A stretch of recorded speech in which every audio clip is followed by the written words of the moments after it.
नमस्कार दोस्तों, निरंतर करंट अफेयर्स में आप लोगों का स्वागत है। आज हम लोग अपने इस साप्ताहिक करंट अफेयर्स डिस्कशन में जनवरी 8 से जनवरी 15 तक के टॉपिक्स कवर करेंगे। सबसे पहले शुरुआत करते हैं voice of global south summit से।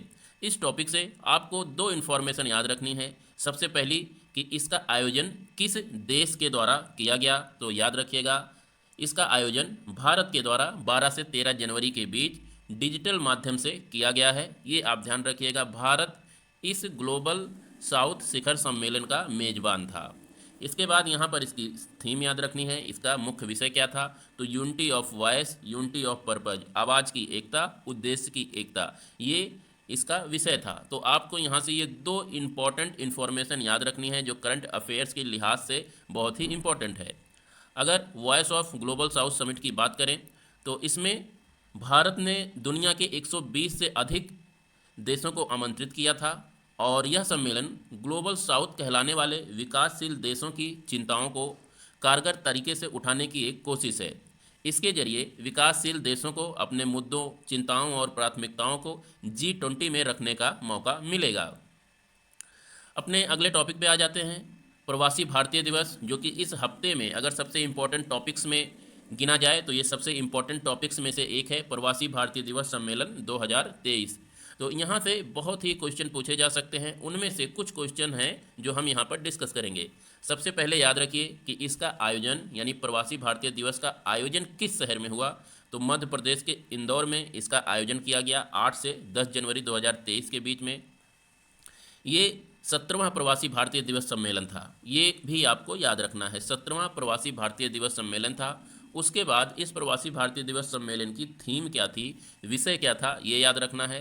प्रवासी अमृतकाल में भारत की प्रगति के लिए विश्वसनीय भागीदार या diaspora reliable partners for India's progress in Amritkaal, ये इसकी थीम थी। यहीं पर बता दें कि प्रवासी भारतीय दिवस प्रत्येक वर्ष 9 जनवरी को मनाया जाता है, क्योंकि इसी दिन महात्मा गांधी साउथ अफ्रीका से 9 जनवरी 1915 में भारत आए थे। उसी की स्मृति में प्रत्येक वर्ष भारत सरकार द्वारा 9 जनवरी को प्रवासी भारतीय दिवस मनाया जाता था, लेकिन बाद में इस आयोजन को द्विवार्षिक कर दिया गया। तो अब ये प्रत्येक 2 वर्ष पर मनाया जाता है, ये आप ध्यान रखिएगा। यहीं पर ही युवा प्रवासी भारतीय दिवस भी मनाया जाता है। तो युवा प्रवासी भारतीय दिवस से आपको याद रखना है कि इसमें मुख्य अतिथि कौन थे। ऑस्ट्रेलिया की सांसद सुश्री जनेटा मैस्करेन हास युवा प्रवासी भारतीय दिवस की मुख्य अतिथि थी, ये ध्यान रखना। यहाँ पर युवा प्रवासी भारतीय दिवस की बात हो रही है, प्रवासी भारतीय दिवस की बात नहीं, क्योंकि प्रवासी भारतीय दिवस में मुख्य अतिथि और विशेष अतिथि अलग अलग थे, उसे अभी हम लोग देखेंगे। ये बात हम लोग पहले ही कर चुके कि प्रवासी भारतीय दिवस क्यों मनाया जाता है, तो इसकी शुरुआत 2003 से हुई थी। अब अगर प्रवासी भारतीय दिवस के बारे में बात करें तो इसके मुख्य अतिथि का नाम आपको याद रखना है। ये गुयाना के राष्ट्रपति डॉक्टर मोहम्मद इरफान अली प्रवासी भारतीय दिवस के मुख्य अतिथि थे। इसके साथ ही साथ यहाँ पर एक विशेष अतिथि भी थे जिनका नाम है चंद्रिका प्रसाद संतोखी, ये सूरीनाम के राष्ट्रपति हैं। तो यहाँ से 3 व्यक्तियों के नाम याद रखने हैं आपको। पहले विशेष अतिथि प्रवासी भारतीय दिवस के, तो चंद्रिका प्रसाद संतोखी का नाम याद रखना है। दूसरा, प्रवासी भारतीय दिवस सम्मेलन में ही मुख्य अतिथि अगर आपसे पूछे तो मोहम्मद इरफान अली याद रखना है। और युवा प्रवासी भारतीय दिवस की मुख्य अतिथि अगर आपसे पूछा जाए तो उसमें आपको जनेटा मैस्करेन हास का नाम बताना है। तो ये 3 व्यक्तियों के नाम आपको यहाँ से याद रखने हैं। इसके बाद यहीं पर एक बात और कर लेते हैं कि इसी अवसर पर विदेश मंत्रालय द्वारा एक स्मारक डाक टिकट भी जारी किया गया है। तो उसका जो विषय है इस स्मारक डाक टिकट का, वो आपको याद रखना है। ये सुरक्षित जाएं, प्रशिक्षित जाएं, टैग लाइन के तहत ये डाक टिकट जारी किया गया है। सुरक्षित जाएं, प्रशिक्षित जाएं, ये आपको याद रखना है। विदेश मंत्रालय द्वारा प्रवासी भारतीय दिवस के अवसर पर ये डाक टिकट जारी किया गया है। आप इस डाक टिकट में भी यहाँ पे देख सकते हैं, सुरक्षित जाएं, प्रशिक्षित जाएं। ये विदेशी कामगारों के लिए विदेश मंत्रालय द्वारा चलाई गई एक अभियान है, सुरक्षित जाएं, प्रशिक्षित जाएं। तो आप ये याद रखिएगा, उसी को अब एक डाक टिकट का रूप भी दिया गया है। यहीं पर बात कर लेते हैं डिजिटल प्रवासी भारतीय दिवस प्रदर्शनी से संबंधित। अगर आपसे पूछा जाए डिजिटल प्रवासी भारतीय दिवस प्रदर्शनी का आयोजन कहाँ हुआ है, तो इसका भी आयोजन इंदौर में ही हुआ है। और इसका विषय भी आपको याद रखना है। इसका विषय है आज़ादी का अमृत महोत्सव, भारतीय स्वतंत्रता संग्राम में प्रवासी भारतीयों का योगदान। अगर आप इन टॉपिक्स पर MCQs देखना चाहते हैं तो पार्ट 2 के तहत और पार्ट 1 के तहत 2 सीरीज हमने अभी तक अपलोड की है यूट्यूब चैनल पर। प्लेलिस्ट में जाकर आप देख सकते हैं, उनमें इन्हीं सब टॉपिक्स का MCQs आपको मिल जाएगा, जहां पर आप प्रैक्टिस कर सकते हैं। अगले टॉपिक पे आ जाते हैं। हमारा अगला टॉपिक है astro tourism sky gazing event का आयोजन कहाँ पर किया गया। अगर आपसे ये पूछा जाए तो आपका उत्तर हो जाएगा दिल्ली के इंडिया गेट पर इसका आयोजन किया गया है। यहीं पर आपको बता दें, देश का पहला डार्क स्काई रिजर्व लद्दाख के हानले में खोला गया है। Astro tourism sky gazing event की अगर बात करें तो ये खगोल पर्यटन को बढ़ावा देने के लिए ऐसा किया जा रहा है, जिससे लोग खगोल के प्रति लोगों का रुझान बढ़े। तो ये आपको ध्यान रखना है। अगला टॉपिक है हमारा पूर्वोत्तर कृषि कुंभ 2023 का आयोजन कहाँ पर हुआ है। अगर ये आपसे पूछा जाए तो इसका उत्तर हो जाएगा मेघालय के उमियम या उमियाम में पूर्वोत्तर कृषि कुंभ 2023 का आयोजन किया गया है, ये ध्यान रखिएगा। नरेंद्र सिंह तोमर हमारे कृषि मंत्री हैं। और बात मेघालय की हुई है तो मेघालय आप ये देख लीजिए, यहाँ पर ये डिब्बे के आकार का हमारा मेघालय, इसकी राजधानी शिलोंग, और ये पहले असम का ही पार्ट था जिसे 1972 में अलग कर कर एक नया राज्य बना दिया गया। तो आपको ये फैक्ट याद रखने हैं असम मेघालय के बारे में। राजधानी शिलोंग है इसकी, राज्यपाल BD मिश्रा, मुख्यमंत्री कॉनराड संगमा, और यहाँ के लोकसभा और राज्यसभा की जो सीटें हैं वो आपको 12 याद रखनी है। एक राज्यसभा की सीटें और 2 लोकसभा की सीटें हैं।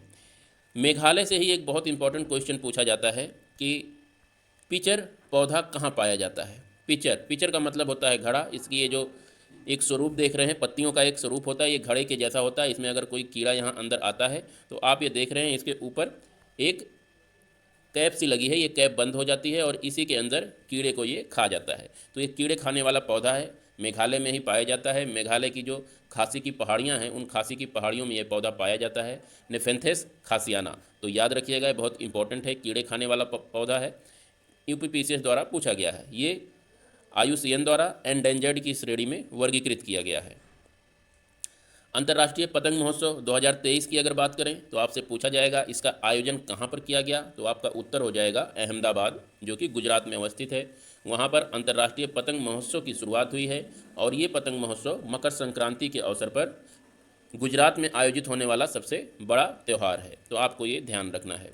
बात गुजरात की हुई है तो गुजरात की 3 नदियाँ या 4 नदियों के बारे में हम लोग देख लेते हैं, और इन्हें याद रखने के लिए आप एक कोड याद रखिए जिससे यहाँ की सारी नदियाँ कवर हो जाएंगी। इसके लिए आप लोग याद रखिए समानता, सा मा ना और ता, समानता।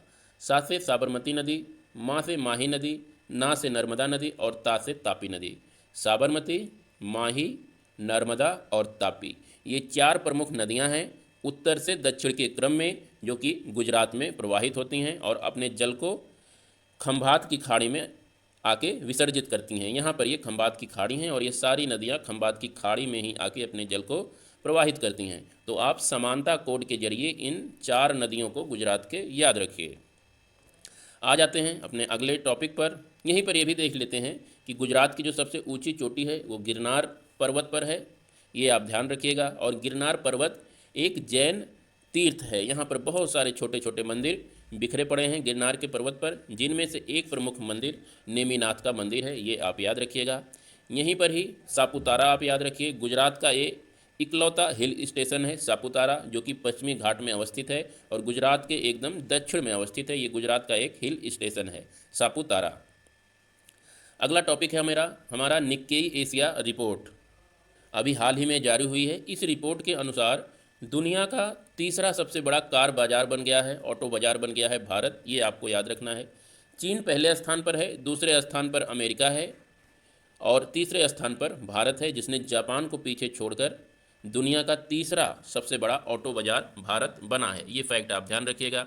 ऑटोमोबाइल इंडस्ट्री की बात हुई है तो यहाँ से आप एक शहर का नाम याद रखिए, डेट्रॉयट, जो कि अमेरिका में अवस्थित है और ये विश्व प्रसिद्ध ऑटोमोबाइल उद्योग है, जहाँ पर कार के कल पुर्जे तैयार होते हैं, कारों का निर्माण किया जाता है। तो डेट्रॉयट आपको नहीं भूलना है, अमेरिका का एक शहर है। कई बार एग्जामिनेशन में पूछा गया है कि डेट्रॉयट किस चीज़ के लिए फेमस है और ये किस देश में अवस्थित है। यहीं पर भारत के प्रमुख ऑटोमोबाइल उद्योग के बारे में अगर बात करें तो भारत में ऑटोमोबाइल इंडस्ट्री मुख्यतः 3 जगहों पर बिखरी पड़ी है। इन्हें हम क्लस्टर के रूप में देखते हैं। सबसे जो बड़ा क्लस्टर है वो है दक्षिणी क्लस्टर। यहाँ का जो सबसे इम्पोर्टेंट स्थल है भारत में कार उद्योग के लिए वो है चेन्नई। चेन्नई को एशिया का डेट्रॉयट भी कहा जाता है। और पश्चिम क्लस्टर की अगर बात करें तो पश्चिम क्लस्टर में मुंबई और पुणे के आसपास का जो क्षेत्र है वहाँ पर भी ऑटोमोबाइल उद्योग अवस्थित है। और एक उत्तरी क्लस्टर में राष्ट्रीय राजधानी क्षेत्र दिल्ली के आसपास के जितने भी क्षेत्र हैं वहाँ पर ऑटोमोबाइल उद्योग है, जिनमें से हरियाणा के गुड़गांव और मानसर प्रमुख स्थल हैं। अगले टॉपिक पे आ जाते हैं। सगोल कांगजाई, ये भी काफ़ी चर्चा में रहा। सगोल कांगजाई का मतलब होता है पोलो का खिलाड़ी या एक पोलो खेल से मिलता जुलता ये खेल है, जो कि मणिपुर का एक स्वदेशी खेल है। आधुनिक पोलो की उत्पत्ति इसी से मानी जाती है। ये चर्चा में इसलिए रहा क्योंकि मणिपुर के मार्जिंग पोलो कॉम्प्लेक्स में, जो कि इम्फाल में अवस्थित है, एक पोलो खिलाड़ी यानी सगोल कांगजेई खिलाड़ी की 122 फुट ऊंची प्रतिमा का अनावरण गृह मंत्री अमित शाह द्वारा किया गया है। इसीलिए सगोल कांगजेई चर्चा में है। सगोल कांगजाई का मतलब पोलो, आप ये ध्यान रखिएगा। यहाँ ये आप इमेज में देख सकते हैं, ये सगोल कांगजाई की प्रतिमा है जो कि 122 फुट ऊंची है, जिसका अनावरण गृह मंत्री साहब द्वारा किया गया है। यहीं पर ध्यान रखिएगा कि गुलाम वंश के एक शासक हुए कुतुबुद्दीन ऐबक। इनकी मृत्यु चौगान खेलते हुए हो गई थी। चौगान आज के पोलो जैसा ही एक खेल हुआ करता था जो गुलाम वंश में काफ़ी प्रचलित था। मणिपुर की बात हुई तो मैप में आप ये देख सकते हैं, मणिपुर यहाँ पर अवस्थित है। और मणिपुर की जो राजधानी इम्फाल हो गई, यहीं पर किबुल लामजाओ राष्ट्रीय उद्यान अवस्थित है। और इसी राष्ट्रीय उद्यान में एक बहुत ही इम्पोर्टेंट झील अवस्थित है जिसे लोकतक झील कहते हैं। ये आप याद रखिएगा। यूपीपीसीएस 2022 में क्वेश्चन पूछा गया कि लोकतक झील किस राष्ट्रीय उद्यान में अवस्थित है, तो आपका उत्तर था उसका किबुल लामजाओ नेशनल पार्क, जो कि मणिपुर में अवस्थित है। मणिपुर में ही जूको घाटी भी अवस्थित है। और अगर किबुल लामजाओ राष्ट्रीय उद्यान की बात करें तो यहाँ पर संगई हिरन पाया जाता है, जो कि मणिपुर का राजकीय पशु है। तो मणिपुर से संबंधित इतने फैक्ट एंड फिगर याद रखिए। अपने अगले टॉपिक पे आ जाते हैं। तो हमारा अगला टॉपिक है जय Hind new light and sound show का आयोजन कहाँ पर किया गया। अगर ये पूछा जाए तो आपका उत्तर हो जाएगा दिल्ली के लाल किले पर जय हिंद नाम से एक new light and sound show का आयोजन किया गया है। ये आपको ध्यान रखना है। बात दिल्ली लाल किले की हुई है तो आप याद रखिए दिल्ली का लाल किला 1639 में बनना शुरू हुआ और 1648 में ये बन के तैयार हुआ। 16 का टेबल पढ़ दीजिए, 16 एकम 16, 16 दूनी 32, 16 तियाँ 48। तो आ जाएगा कि ये बन के कब तैयार हुआ था लाल किला। इसके जो आर्किटेक्ट थे वो उस्ताद अहमद लाहौरी थे। अगर आपसे क्वेश्चन पूछा जाए शाहजहाँ के समय के एक प्रमुख आर्किटेक्ट वास्तुकार कौन थे, तो आपका उत्तर रहेगा उस्ताद अहमद लाहौरी। तो ये आप ध्यान रखिएगा। अगला टॉपिक है हमारा परशुराम कुंड महोत्सव का आयोजन अभी हाल ही में भारत के किस राज्य में किया गया, तो आपका उत्तर हो जाएगा अरुणाचल प्रदेश के लोहित जिले में परशुराम कुंड महोत्सव का आयोजन किया गया। ये महोत्सव प्रत्येक वर्ष मकर संक्रांति के अवसर पर किया जाता है। इसे पूर्वोत्तर का कुंभ भी कहते हैं। ये फैक्ट आप ध्यान रखिएगा। बात अरुणाचल प्रदेश के कुंड की हुई है यानी लेक की हुई है, तो देख लेते हैं इंडिया के और प्रमुख लेक्स कौन कौन से हैं या कुंड कौन कौन से हैं। तो इसमें नॉर्थ ईस्ट इंडिया के 2 झीलों का नाम और आप याद रखिए। सबसे इम्पोर्टेंट झील लोकतक झील, जिसका अभी हम लोगों ने डिस्कशन किया, और दूसरा रुद्र सागर लेक, ये त्रिपुरा में अवस्थित है। रुद्र सागर लेक ये एक वेटलैंड भी है, बहुत इंपॉर्टेंट है, ध्यान रखिएगा। इसके साथ ही साथ चिल्का लेक उड़ीसा में अवस्थित है। कोलेरू लेक की अगर बात करें तो कोलेरू लेक आंध्र प्रदेश में अवस्थित है। इसी के साथ कुछ इंपॉर्टेंट लेक्स और भी हैं। अगर हम उत्तर भारत की बात करें तो सांभर लेक राजस्थान में अवस्थित है, ये आपको याद रखना है। उलर लेक यानी उलर झील जम्मू कश्मीर में अवस्थित है। इसी के साथ ही साथ सोमोरारी लेक की अगर बात करें तो सोमोरारी लेक ये लद्दाख में अवस्थित है। सुरिनसर मानसर लेक ये भी लद्दाख में अवस्थित है। तो इस तरह से कुछ ये इंपॉर्टेंट लेक्स हैं जिन्हें आप पॉज करके देख सकते हैं। अपने अगले टॉपिक पर आ जाते हैं। ये कुछ क्वेश्चन हैं, इस तरह के क्वेश्चन हम अपने MCQ सीरीज में डिस्कस करते हैं। पूर्वोत्तर का कुंभ नाम से प्रसिद्ध परशुराम कुंड महोत्सव का आयोजन किस राज्य में किया गया, ये अगर आपसे पूछा जाए तो उत्तर आपका अरुणाचल हो जाएगा। इस तरह के MCQ देखने के लिए आप हमारी MCQs वाली प्लेलिस्ट फॉलो कर सकते हैं। अरुणाचल प्रदेश की बात हुई है तो अरुणाचल प्रदेश के कुछ दर्रों के बारे में भी बात कर लेते हैं। अरुणाचल प्रदेश के 3 दर्रों को आपको मुख्यतः याद रखना है और इसे आप एक कोड शब्द के जरिए याद रख सकते हैं। सा से हो जाएगा सेला दर्रा, बा से हो जाएगा बोमडिला दर्रा और दा से हो जाएगा दीफू दर्रा। तो ये 3 दर्रे आपको याद रखने हैं शब्द कोड के जरिए। और यहाँ पर एक दूसरा भी दर्रा है कुमजुआंग दर्रा, जो कि बहुत ज़्यादा इंपॉर्टेंट नहीं है, आप ये शब्द याद रखिए। और ये शब्द पश्चिम से पूरब की तरफ है। इन दर्रों को अगर कभी अरेंज करने के लिए पूछा जाता है कि पश्चिम से पूरब की तरफ अरेंज कीजिए, तो आप ये शब्द याद रखिएगा। अगला टॉपिक है हमारा विश्व हिंदी दिवस 2022। तो इसका आयोजन प्रत्येक वर्ष 10 जनवरी को किया जाता है। और यहाँ से आपको थीम याद रखनी है कि विश्व हिंदी दिवस 2023 की थीम क्या है। तो इसकी थीम है हिंदी को जनमत की भाषा बनाना, बगैर उनकी मातृभाषा की अहमियत को भूले। ये इस बार की थीम है। दिवस से संबंधित जितने भी टॉपिक्स हैं हमारे, उसमें आपको 2 चीज़ें याद रखनी होती हैं, एक कब मनाया जाता है और एक दूसरी उसकी थीम क्या थी। बस ये 2 चीज़ें आपको याद रखना है। विश्व हिंदी सम्मेलन से अगर बात करें तो आपको एक फैक्ट याद रखना है कि पहला विश्व हिंदी सम्मेलन का आयोजन कहाँ किया गया था। तो ये नागपुर में किया गया था और कब, 1975 में किया गया था। इसी की स्मृति में भारत सरकार ने 2006 से 10 जनवरी को विश्व हिंदी दिवस के रूप में मनाने का निर्णय लिया था। ये आपको ध्यान रखना है। यहाँ पर अक्सर लोग कंफ्यूज हो जाते हैं विश्व हिंदी दिवस और राष्ट्रीय हिंदी दिवस में। तो यहीं पर राष्ट्रीय हिंदी दिवस के बारे में भी जान लीजिए कि ये प्रत्येक वर्ष 14 सितंबर को मनाया जाता है, क्योंकि इसी दिन 1949 में भारत के संविधान सभा ने हिंदी को भारत की आधिकारिक भाषा का दर्जा दिया था। ये फैक्ट आप ध्यान रखिएगा। भारत के संविधान का अनुच्छेद 343 हिंदी से संबंधित है, 351 भी हिंदी से ही संबंधित है।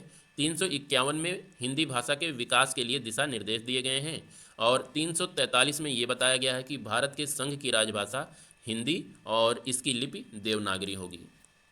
तो ये कुछ फैक्ट थे संवैधानिक, जो कि आपको हिंदी से रिलेटेड याद रखना है। और हिंदी दुनिया की तीसरी सबसे बड़ी भाषा है। अगर आप बोली जाने के क्रम में बात करें तो ये सबसे बड़ी तीसरे नंबर की बोले जाने वाली भाषा है। विश्व हिंदी सचिवालय मॉरिशस में है और संयुक्त राष्ट्र महासभा में पहली बार भाषण देने वाले व्यक्ति अटल बिहारी वाजपेयी थे। 12वें विश्व हिंदी सम्मेलन की अगर बात करें तो 12वां विश्व हिंदी सम्मेलन का आयोजन 15 से 17 फरवरी 2023 के मध्य फिजी में किया जाएगा।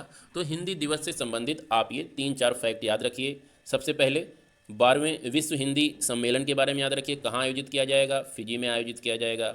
इसके बाद राष्ट्रीय हिंदी दिवस से संबंधित याद रखिए कब मनाया जाता है, तो ये 14 सितंबर को मनाया जाता है। और उसके बाद विश्व हिंदी दिवस से याद रखिए कब मनाया जाता है, 10 जनवरी को मनाया जाता है। और इस बार की थीम थी हिंदी को जनमत की भाषा बनाना, बगैर उनकी मातृभाषा की अहमियत को भूले। तो विश्व हिंदी दिवस से संबंधित इतने फैक्ट एंड फिगर आपको पता होना चाहिए। हमारा अगला टॉपिक है राष्ट्रीय युवा दिवस। प्रत्येक वर्ष 12 जनवरी को मनाया जाता है। स्वामी विवेकानंद, जिनकी मृत्यु 1902 में हुई थी और जिनका जन्म 1863 में हुआ था, उन्हीं के जन्मदिन को चिन्हित करने के लिए भारत में प्रत्येक वर्ष 12 जनवरी को राष्ट्रीय युवा दिवस के रूप में मनाया जाता है। ये फैक्ट आपको याद रखना है। ये पहली बार 1985 में मनाया गया था। इसी टॉपिक से रिलेटेड राष्ट्रीय युवा महोत्सव के बारे में भी जानना है। तो ये इस बार का 26वां क्रम था। 26वें राष्ट्रीय युवा महोत्सव 2023 का आयोजन कहाँ पर किया गया, ये अगर आपसे क्वेश्चन पूछा जाए तो इसका आयोजन हुबली धारवाड़, जो कि कर्नाटक का एक ज़िला है और उस ज़िले में एक स्थान है हुबली। धारवाड़ ज़िला है और हुबली वहाँ का एक स्थान है प्रमुख, कर्नाटक में है। यहाँ पर ये आयोजन किया गया। इसकी थीम आपको याद रखनी है विकसित युवा विकसित भारत। ये 26वें राष्ट्रीय युवा महोत्सव का थीम है, आपको ये याद रखना है। कर्नाटक की बात हुई है तो ये कर्नाटक है। देख लेते हैं कौन कौन से राज्य से ये राज्य घिरा हुआ है। तो उत्तर में महाराष्ट्र है, उत्तर पूर्व में तेलंगाना, पूर्व में आंध्र प्रदेश, दक्षिण पूर्व में तमिलनाडु, दक्षिण में केरला और उत्तर पश्चिम में गोवा। तो ये 6 राज्य हैं जिनसे कर्नाटक घिरा हुआ है। कर्नाटक की अगर बात करें तो आप ध्यान रखिएगा, कर्नाटक के पश्चिम में हिंद महासागर अवस्थित है। ये पूरा का पूरा हिंद महासागर है। उसके बाद तट की शुरुआत हो जाती है, ये तट है। इस तट को करावली तट या केनरा तट या कनारा तट के नाम से जाना जाता है, ये ध्यान रखिएगा। इस तट के बाद यहाँ पर ये पहाड़ियाँ शुरुआत हो जाती हैं, माउंटेन्स की शुरुआत हो जाती है। इन माउंटेन्स को मालनद क्षेत्र के नाम से जाना जाता है या इसे ही मालेनाडु भी कहा जाता है। ये पूरा का पूरा पश्चिम घाट है, पश्चिम घाट का ही यहाँ पे लोकल नाम मालनद है, ये आप ध्यान रखिएगा। इसके बाद पूरा का पूरा क्षेत्र दक्कन का पठार आ जाता है। दक्कन के पठार को यहाँ कर्नाटक में बयालू सीमा के नाम से जाना जाता है।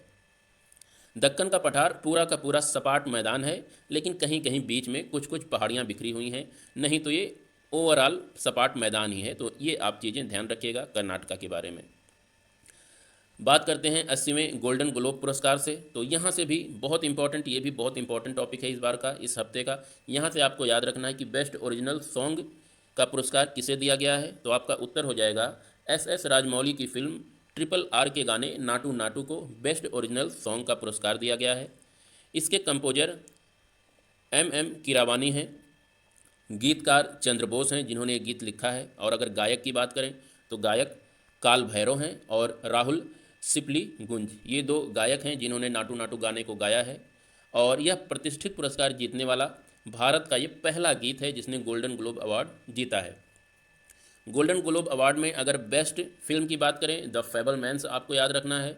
बेस्ट निर्देशक स्टीवन एलन स्पीलबर्ग का नाम याद रखना है। और अगर बेस्ट अभिनेता की बात करें तो बेस्ट अभिनेता ऑस्टिन बटलर, इन्हें आपको याद रखना है। और यहाँ की best actress golden globe award में केट ब्लैंचेट का नाम याद रखना है। तो गोल्डन ग्लोब अवार्ड से इतने फैक्ट एंड फिगर आपको याद रखना है। सर्वश्रेष्ठ अभिनेत्री केट ब्लैंचेट, सर्वश्रेष्ठ अभिनेता ऑस्टिन बटलर, सर्वश्रेष्ठ निर्देशक स्टीवन एलन स्पीलबर्ग, सर्वश्रेष्ठ मूवी द फैबल्समैन और सर्वश्रेष्ठ गीत नाटू नाटू। अब आ जाते हैं अपने दूसरे टॉपिक पर, जो कि यूरोपीय संघ से संबंधित है। यूरोपीय संघ ने अभी हाल ही में अपना दूसरा सैटेलाइट लॉन्च पोर्ट का उद्घाटन किया है। इसका उद्घाटन स्वीडन के किरुना शहर में किया गया है। आप ये ध्यान रखिएगा, यूरोप का जो पहला सैटेलाइट लॉन्च पोर्ट था वो फ्रेंच गुयाना के कौरू में अवस्थित है। अभी हम मैप में देखेंगे, पहले किरुना के बारे में बात कर लेते हैं, फिर कौरू के बारे में भी आएंगे। अगर किरुना के बारे में बात करें तो ये लौह अयस्क के लिए भी जाना जाता है। ये दुनिया की सबसे बड़ी भूमिगत लौह अयस्क की खान है किरुना, ये भी फैक्ट आपको याद रखना है। और यूरोपीय संघ का जो पहला स्पेस पोर्ट था या उपग्रह लॉन्च पैड है वो फ्रेंच गुयाना में अवस्थित है, जो कि दक्षिण अमेरिका का एक क्षेत्र है। इस मैप को मैं थोड़ा एनलार्ज करता हूँ और अब हम लोग देखते हैं कि ये फ्रेंच गुयाना कहाँ पर अवस्थित है। दक्षिण अमेरिका के मैप में जो आप ये पोर्शन देख रहे हैं ये फ्रेंच गुयाना है, और ये कोई नया देश नहीं है। लोग अक्सर इसे एक नए देश के रूप में देखते हैं। ये नया देश नहीं है, बल्कि ये फ्रांस का ही एक भूभाग है जो कि दक्षिण अमेरिका में अवस्थित है।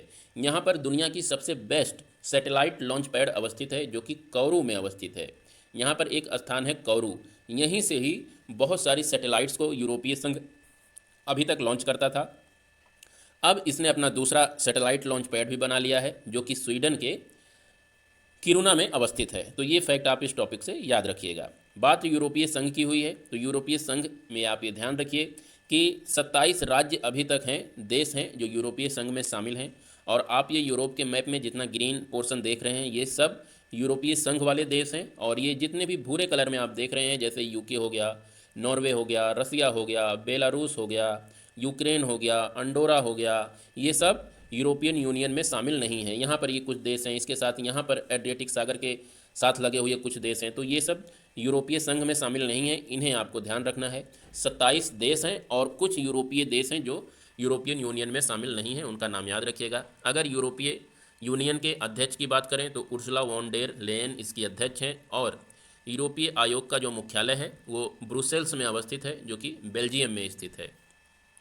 अगले टॉपिक की अगर बात करें तो शिलोंग चर्चा में रहा है, क्योंकि यहाँ पर ऑनलाइन गेमिंग के लिए भारत का पहला उत्कृष्टता केंद्र मार्च 2023 में खोला जाएगा। तो आप ये याद रखिएगा कि शिलोंग क्यों चर्चे में है। शिलोंग जो कि मेघालय की राजधानी है, डिब्बे जैसे आकार का हमारा मेघालय, यहाँ से आपको उमियम झील याद रखना है।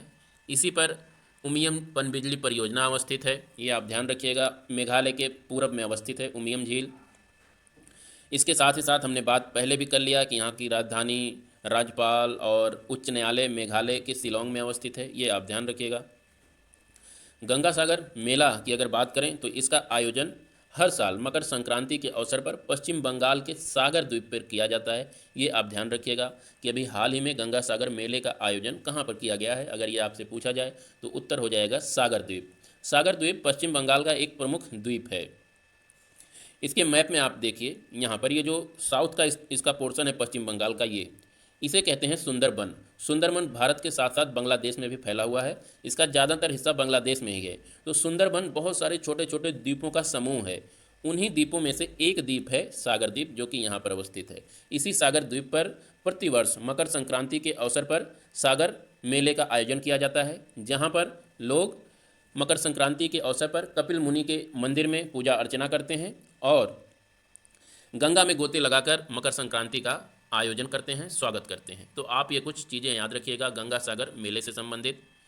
यहाँ पर एक फैक्ट बता दें, बंगाल में गंगा नदी प्रवाहित होते हुए बांग्लादेश में चली जाती है, लेकिन इसी गंगा नदी की एक उपधारा है जिसे हुगली कहते हैं।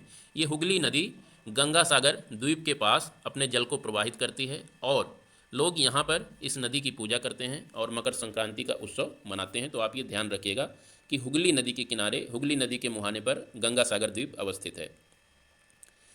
सुरसरिता सिम्फनी ऑफ गंगा महोत्सव का आयोजन किस शहर में किया गया है? अगर ये क्वेश्चन आपसे पूछे तो आपका उत्तर हो जाएगा संस्कृति मंत्रालय द्वारा वाराणसी में सुरसरिता सिम्फनी ऑफ गंगा महोत्सव का आयोजन किया गया और इसका आयोजन गंगा विलास रिवर क्रूज के उद्घाटन के अवसर पर किया गया था। तो कुछ फैक्ट एंड फिगर थे, आप ये याद रखिएगा।